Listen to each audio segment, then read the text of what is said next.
भौजी भौजी कह के देवरा चपलक देवाल में भौजी भौजी कह के देवरा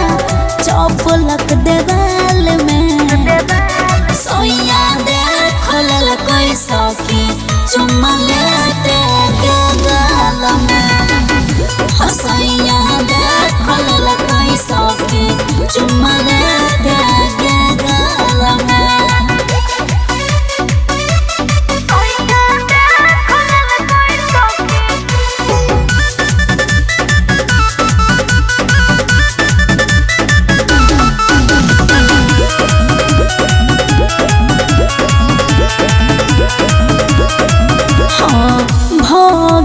शरम से हम पाने पाने रह जो सियात अब के हमर जवानी हाँ भगलिए शरम से हम पाने पाने रह जो सियात अब के हमर जवानी रह सोहरा बत देवरा हाथ हमरा बाल में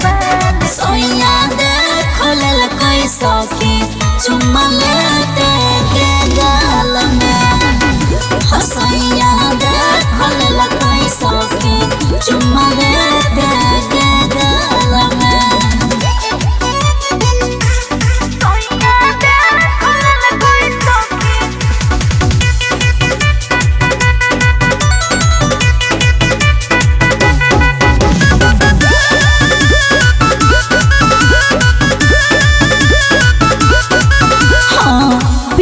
बाया देत हमरा से नहीं बोले घूसा सलाल भके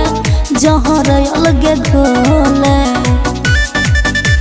बुझले सखी हाँ पिया बाया देत हमरा से नहीं बोले घूसा सलाल भके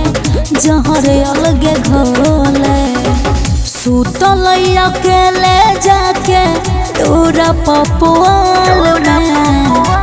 सोया दे खोलल कोई सखी चुम्मा लेते